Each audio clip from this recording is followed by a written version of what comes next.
Germany is quietly building up to one of the most consequential labor law in decades, and it started with a single explosive term, lifestyle part-time.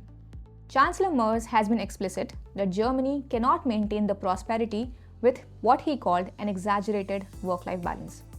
That set the tone for a reform that is the center of the current debate. So let's break down exactly what is being proposed, why, what the data actually shows, and whether this is a good idea or a dangerous mistake. The MIT, CDU's business and economic wing, put forward a motion to restrict your legal right to part-time work. Right now, German law gives workers a statutory entitlement to reduce their hours, and employers have to take that seriously. Under this new proposal, that legal protection would only remain for workers with officially recognized reasons like raising children, caring for a dependent relative, or pursuing education alongside their job. Everything else? No legal protection, no guaranteed right to return to full-time, and the proposal goes further, suggesting that social benefits like housing and child allowances should be withheld as well. Now, before you form an opinion on that, stay with me, because the reasons behind the proposal are actually more understandable than you might think.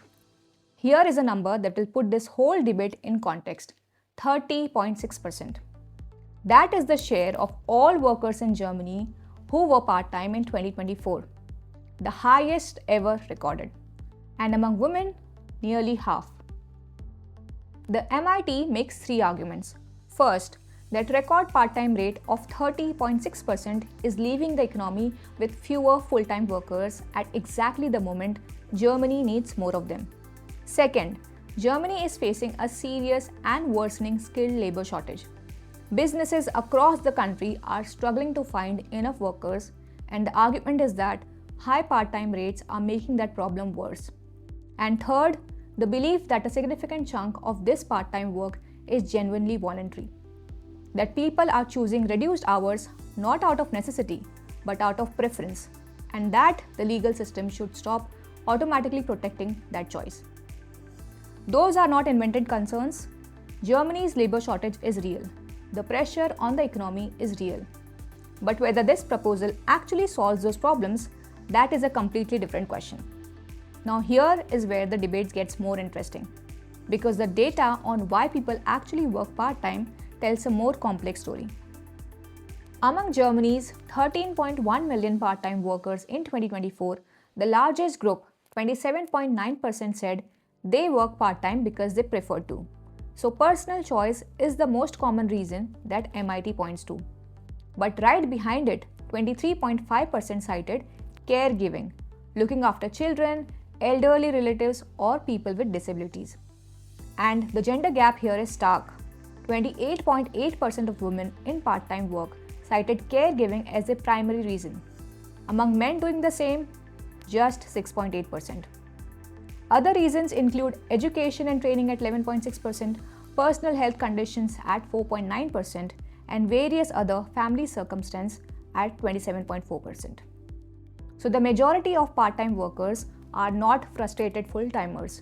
They are people managing real responsibilities, and that brings us to the topic on infrastructure that cuts through all the political noise.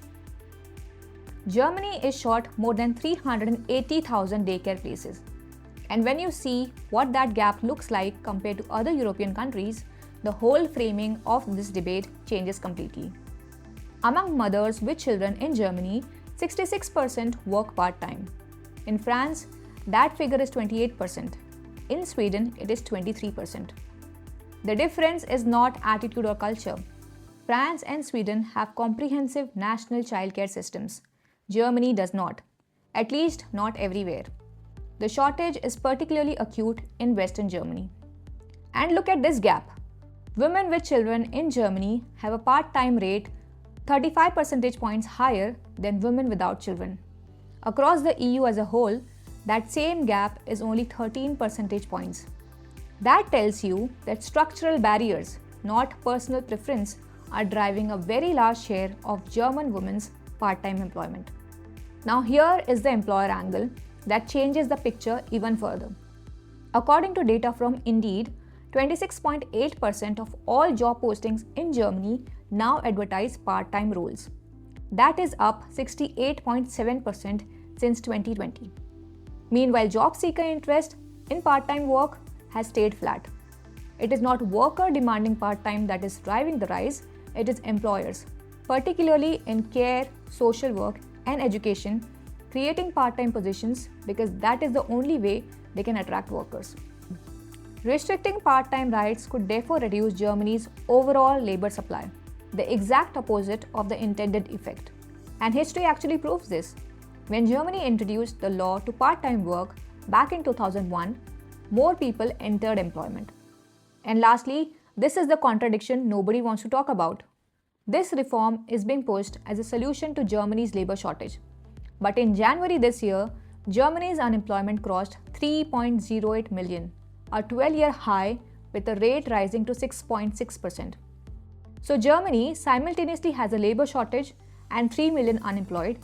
It has employers creating part-time jobs faster than the workers are asking for them, and its solution is to restrict the rights of people already in work, in the hope that they simply work more. That is not a labor policy, that is a paradox. And that brings us to the main question. Is the core problem really about lifestyle part-time? Or is it about the system that makes working genuinely impossible for millions of people? Until that changes, this reform is not a solution, it is a distraction.